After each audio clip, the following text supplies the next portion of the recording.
And then, of course, there's always the risk of doing something that's not that significant or meaningful. So, you could say a track in law school is a low-risk track from one perspective. It may still be a very high-risk track in the sense that maybe you have a high risk of not doing something meaningful with your life. So we have to think about risk in these very complicated ways. I think risk is sort of this very complicated concept. Okay, one more question. Let's take one here. If you're theoretically someone who worked at Goldman Sachs out of college and left after 6 months and is now studying computer science at Stanford, how would you recommend rethinking sort of that competitive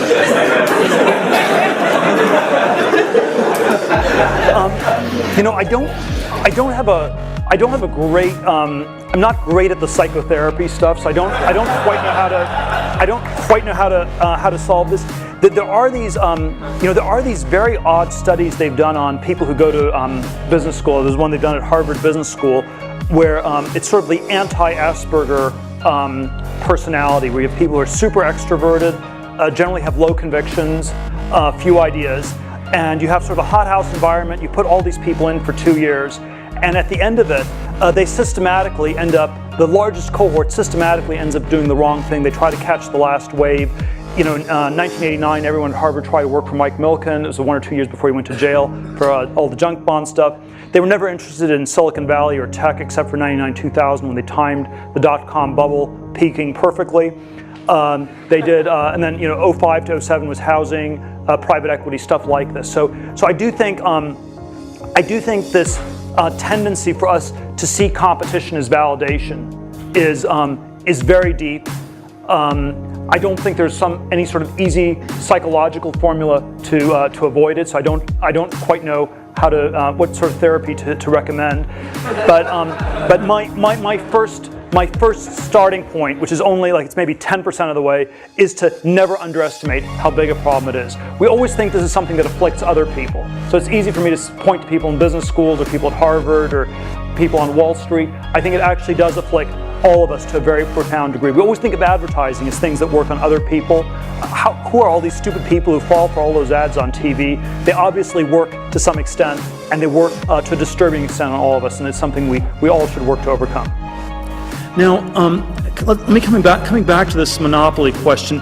When you start, if you sort of think about the history of entrepreneurship and innovation over the last 250 years, people have really succeeded when two things have been true.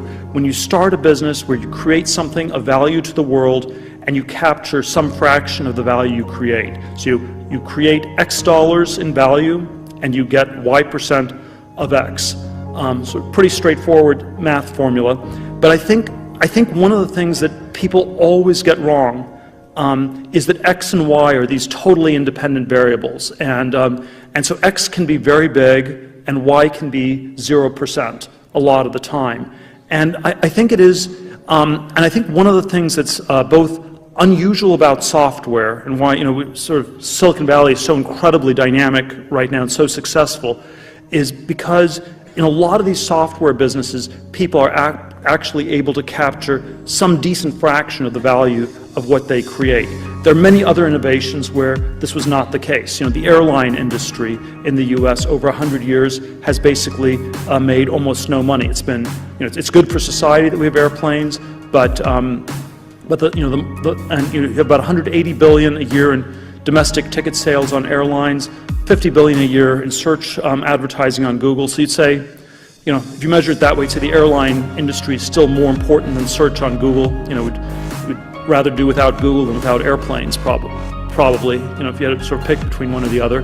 But Google as a company is worth 6 times as much as all the airplane companies combined.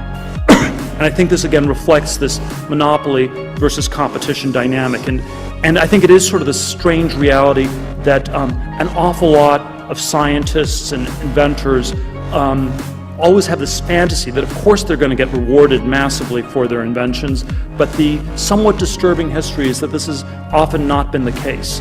In the first industrial revolution in Britain, where you had the textile factories in the 18th and 19th century got started, it was a lot of innovation, a lot of improvements, but even in 1850, 1860, 100 years into the Industrial Revolution, the great fortunes in Britain were still all the landed aristocracy. The people who started the textile factories, the owners of them, made very little money because all the profits were competed away. They had failed to be differentiated enough. And so I think this is always something to think through really hard. And there is something about software that is so powerful today because it is really this exceptional industry in which the people who create things of value are able to capture some fraction of what they create. Now, a second somewhat contrarian answer to my question. People will always, when you hear this question, tell me something that's true that very few people agree with you on. People will sort of intuitively say, well, there aren't, we've already figured everything out. There are no answers to this, that everything's already understood. And I want to suggest that there are actually many answers left to this question. And I sort of suggest this three-part division into conventional truths, which everybody understands. So it's like 1 + 1 = 2. The Earth goes around the sun. These things are true. They're not terribly valuable. They don't give you any edge because they're already understood by everybody else in the world. There are mysteries, which are things that are impossible to figure out. But then I think in between conventions and mysteries, there are what I call secrets, things that are hard but possible to figure out. And if you work at them, you can figure them out. And it is my thesis that there are many secrets left to be discovered, that if we work at them, we can do them in many, many different areas. Now, there are certainly areas where everything has been discovered. So if you were like in the 18th century and you looked at a map, you could say, well, I don't really know what's at this part of the map, and you could become an explorer and you could find out. And that's not the case anymore today, since we've mapped the whole surface of the planet. There are no secrets left in geography. Or if you were in the 19th century and said, well, I want to become a chemist and discover some new elements, that probably would not be a good idea in the 21st century. So periodic table of elements, the map of the world, these are sort of complete. There are no secrets left there. But most subjects are not like geography or chemistry. Most subjects are still much more on the frontier, and they're ones where we can come up with many types of answers. And I think that I do think that one of the things that often is very is sort of this intuition that's very true in many of these companies, is that people think that there is something they can figure out. If you think you can figure it out, you'll work really hard at it. So at PayPal, I thought there was some really interesting stuff we could figure out around digital currency and changing the nature of money. We actually didn't quite succeed in doing it. We didn't succeed in replacing the US dollar with a new world currency, which was our crazy goal in 2000. But that sort of deep substantive thinking about cryptocurrency helped inspire us to come up with an architecture for the system that turned out to make for a really good payment system in all these other ways. And so I think there are sort of a lot of these secrets left. One of the reasons that people are skeptical of secrets or of their ability to find them is they sort of look around, they think, the world is flat, there's 7 billion other people on this planet, and so it's always either someone else will have figured it out already, or it's impossibly hard, and so I'm not going to be the one to figure this out.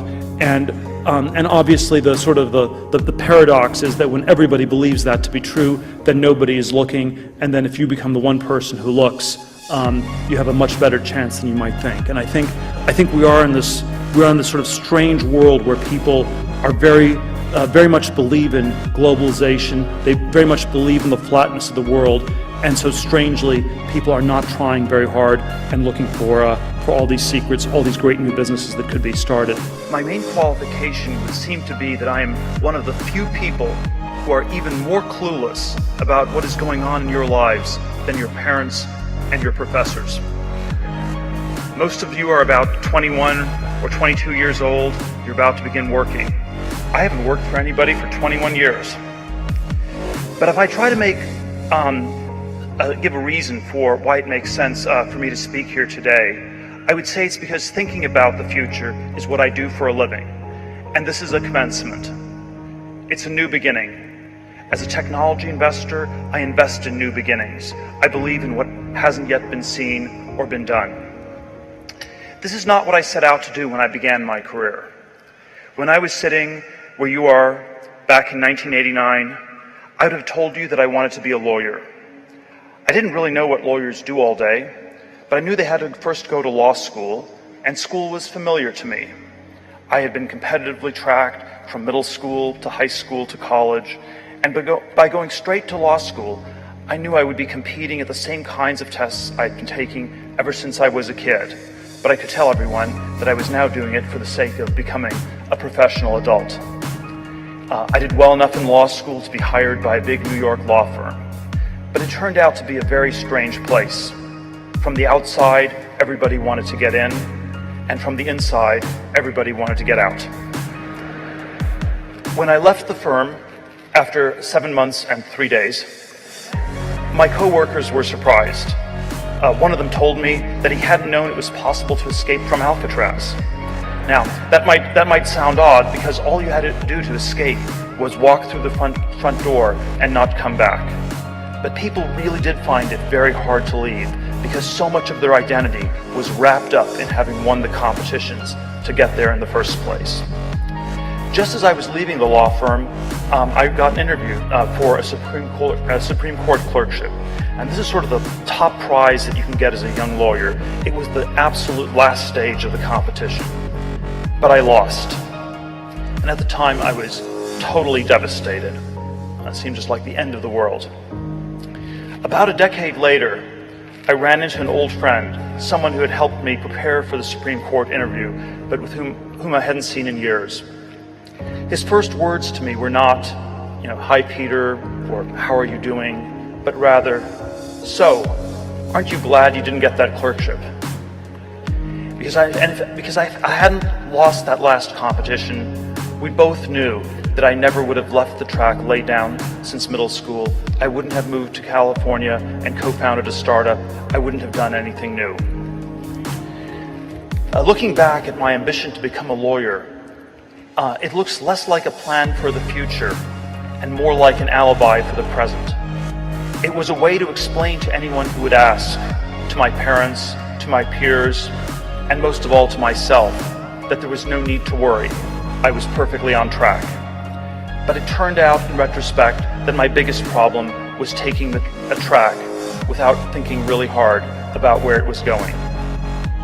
When I co-founded a technology startup, we took the opposite approach. We consciously set out to change the direction of the world. So we had very definite, very big plans. Our goal was nothing less than to replace the US dollar by creating a new digital currency. We had a young team. When we started, I was the only person over 23 years old. When we released our first product, the first users were simply the 24 people who worked at our company. Outside of it, there were millions of people working in the global financial industry. And when we told some of them about our plans, we noticed a clear pattern. The more experience someone had in banking, the more certain they were that our venture could never succeed. They were wrong. People around the world now rely on PayPal to move more than $200 billion every year. We did fail at our greater goal. The dollar is still dominant. We didn't succeed in taking over the whole world. But we did create a successful company in the process. And more importantly, we learned that while doing new things is difficult, it is far from impossible.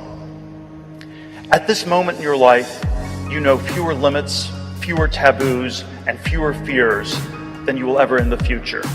So do not squander your ignorance. Go out and do what your teachers and parents thought could not be done, and what they thought they never thought of doing. Now, this is not to say that we should assume there is no value in teaching and tradition. And here we can take inspiration from a graduate of Hamilton College, the illustrious Ezra Pound, class of 1905. Pound was a poet, and he was also a prophet of sorts, and he announced his mission in 3 words: make it new. When Pound said, make it new, he was talking about the old.